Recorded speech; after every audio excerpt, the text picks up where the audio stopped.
The greatest chess game of all time is a topic highly debated in the chess world. It is commonly argued that the evergreen game in 1852 between former world champion Adolf Anderssen and Jean Dufresne is the greatest. Or maybe the game between former world champions plural Garry Kasparov and Veselin Topalov in 1999. But there is one game that seemingly goes under everyone's noses when we talk about the greatest chess game of all time. Bobby Fischer versus Donald Byrne. Now I know what you're all thinking. Who the hell is Donald Byrne? Well, at the time, Byrne was the third highest rated American chess player. He was even higher rated than Bobby Fischer at the time. I want to show you all the game before I give any more context of it, because in my opinion, the context of this game is what makes it the greatest game of all time. For this game, I want to look at it through the lens of Donald Byrne. I think it's the only way to really appreciate this game truly for what it is. I highly recommend that at any point in the game you deem a crucial moment that you pause the video and attempt to find resources to combat Fischer's attacking prowess. If you can put yourself in Donald Byrne's shoes just for this game, you will appreciate it so much more. Now, the point of this video isn't to show off the opening. We go into a Grunfeld here. Bobby Fischer has the black pieces, Donald Byrne has the white pieces. The Grunfeld is still to this day considered one of the most difficult openings to play. It's just very, very sharp and you need to know exactly what you're doing. But we get to this point in the game where Bobby Fischer plays bishop g4 and Donald Byrne makes the first big mistake of the game, going bishop g5. And bishop g5 is a weird move because you look at it and you wonder, how is bishop g5 a blunder? Well, we can look at all of the responses that black can take. Can we snap up this in the middle? I mean, we can, but does this makes white position so bad? White has a great center. White can get this bishop out and get its king safe. I mean, the king is already safe, and black doesn't seem to have really anything in this position, so I don't think it can be bishop takes knight. But then you look at this position a little bit deeper and you wonder, where is the move for black here?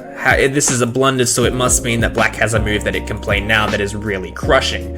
And there's nothing really apparent on the board. I mean, you can't take this, there's no good discoveries, there's not really any aggressive moves from black here.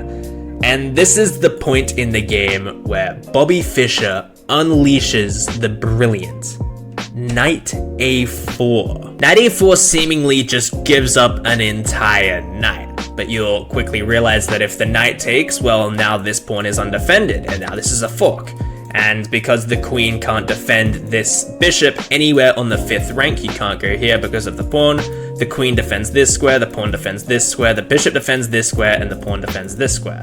So you've really got two choices. Do we defend the queen this way, or do we somehow find a way to maybe take this bishop? Well, what happens if we play queen c1? Well, in this case, the bishop will take the knight. We will take back with the pawn, of course, and then queen a5 check, and we are losing this knight simply, and also the bishop will fall. Even if we play something like bishop back, he still has maybe knight takes, queen takes, and then queen takes here, and we are simply down too much material. Bobby Fischer is +1 here, but the position is so much better for black. Black is castled, the fianchettoed bishop is strong. It's just obviously better for black here. Well, what if we try something else here? Maybe bishop takes e7, hitting the queen. If you take, I'm going to take your queen, and maybe there is some compensation here. But black simply has queen c7. And now your queen is still under attack, and with the queen under attack, this rook is also ready to pin this bishop to the king. So you're likely to lose a piece here anyway, so this also is not really possible. These are all things that Bobby Fischer thoroughly calculated, but we can still come back to this position and choose to not take this knight.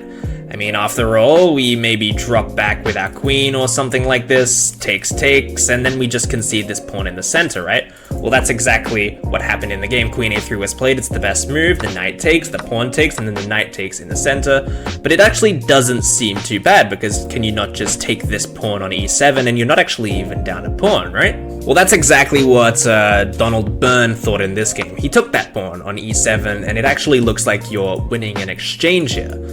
Bobby Fischer responds with the move queen b6. It's a very, it's an okay move. It's not the best move in the position. You can play queen d5 and it's a little bit better, but queen b6 actually sets up some really nice ideas for Bobby Fischer here. Ones that we will get to later on in the game. And you wonder, why can't we just take this rook now? Well, if we take this rook, Then the bishop will take back with tempo. If we move our queen, the rook will come on e8, and we have ridiculous amounts of pressure on all of our pieces. This is not what you want. You can't go king d2 because the knight holds it. This is just not what you want in a game. So we can't really play that. So that is not what's played. Donald Byrne finds the best move in the position, bishop c4. And you wonder, well, if Byrne has just played the best move in the position, maybe he's okay here. Maybe he's kind of leveled the playing field and his position is going to all come together here. But unfortunately, the move bishop takes e7 was actually so bad that it doesn't matter. If you find bishop c4, you still run into knight takes c3, going up an entire pawn and sacrificing your knight in the process. And the reason that you can do this is because if queen takes, then rook e8 just wins the piece. There is nothing you can really do here. If you try to hang on, you're going to get queen c7, and this pin piece is just far too vulnerable. If you go castles, then rook takes, and you wonder this position doesn't actually look so bad for white. It looks a lot better than previous positions we've come to. But you've got to understand all of the pressure in this position. What do you play for? I mean, you're down a pawn already. Being down a pawn against other great chess players is basically a loss. If you give any modern chess master a position like this with the black pieces, I think 99 times out of 100 they will win it. And that one other time, maybe they'll blunder a draw. So you can understand why Donald Byrne would not want to get in this position. He doesn't want to play for a draw or a loss. He wants to play for a win. So he goes for something a little bit more proactive. And he decides, well, what if I can get this bishop out of the way first? And give some danger levels. I can hit this queen. This knight is still here. If you check, I'm just going to go king f1, which does happen, by the way. Rook f e8 check and king f1 are both on the board. But now you've got to wonder, what does black do here? I mean, this queen is hanging and this knight is hanging, and it seems that you don't really have too much play on the white king anymore. Although it's lost its castling rights, it does still seem pretty safe. It almost looks like it's actually all over here for black and borderline losing. I mean, when I first looked at this game, I think the natural move for me might be knight b6, counterattacking this queen, kind of accepting that you're up a pawn and maybe you can just trade off and get to a position where you're just a pawn up. But unfortunately for Bobby Fischer, if he was to play this, bishop takes f7 arrives. A brilliant sacrifice here. If the king takes, it's actually best move is to go king h8, but if the king takes, it's actually +2 for white here, because you've got knight g5. Knight g5, if you go here, check here, you actually blunder mate with a smothered checkmate here. You can go here, queen sack, rook takes, and knight smothered mate. Obviously, that would never happen in a game, though. You would block with the bishop and the knight would take, but I mean, this is still completely winning for whites. It might not be mate, but it's definitely winning. This queen is still under attack. You've got these deadly discoveries here, and this is just not a viable solution for Bobby Fischer in this position. So for the third time in this game, Bobby Fischer reaches into his back pocket and gives a third brilliancy, bishop e6. With all the commotion on the board, this queen hanging, this knight hanging, this rook hanging, bishop e6 is played on the board. There is a lot to unpack with this new position, so let's go through it piece by piece. Well, let's start with a very defensive move. What if we take the bishop, and we still have this and this hanging, and we've just kind of diffused the pressure a little bit? Well, bishop e6 is actually an attraction move, because you're attracting the bishop off of this light square diagonal.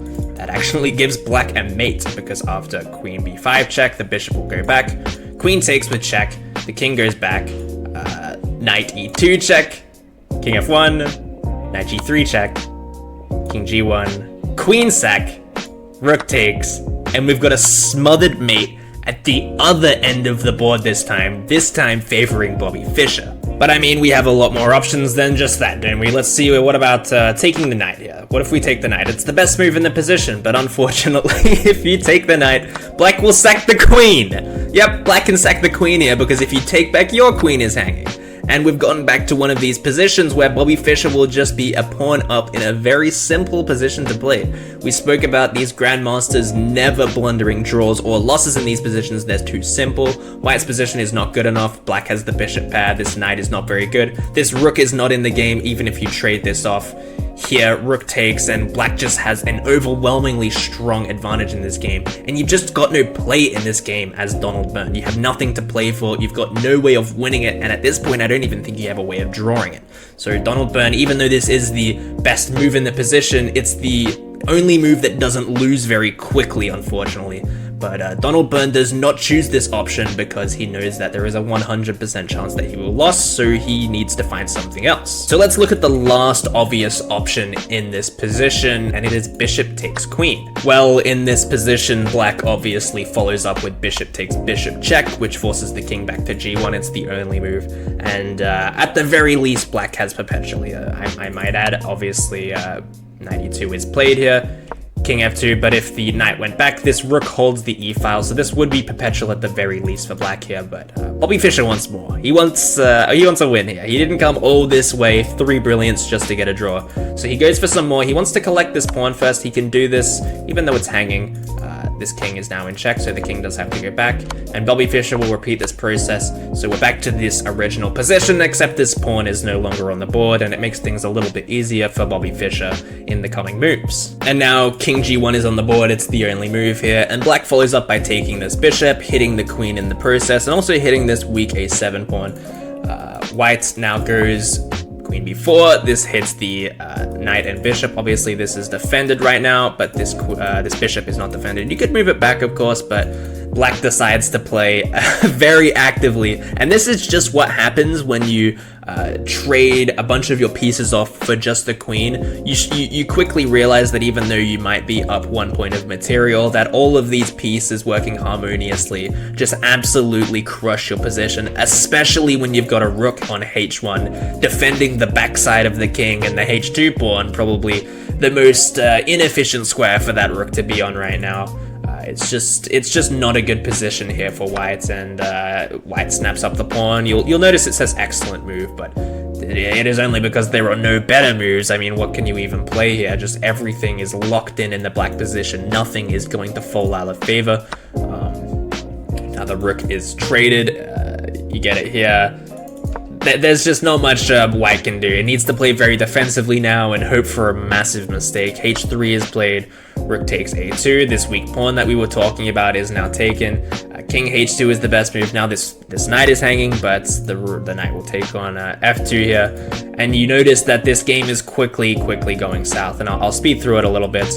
This rook is under attack. It can't really move to anywhere. On the back rank, it's just going to run into problems. Bishop here is going to be played, trading off this knight, and then this g-pawn will be exposed. It's just not very good.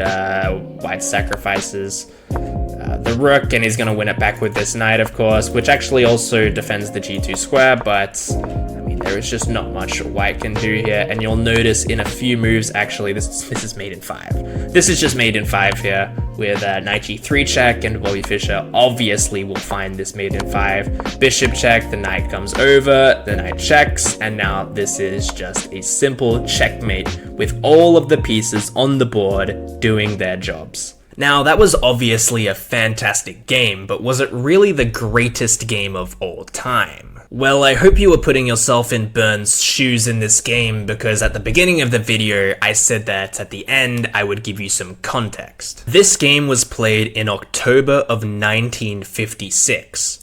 Donald Byrne was the 3rd highest rated American chess player at the time, aged 26. Bobby Fischer?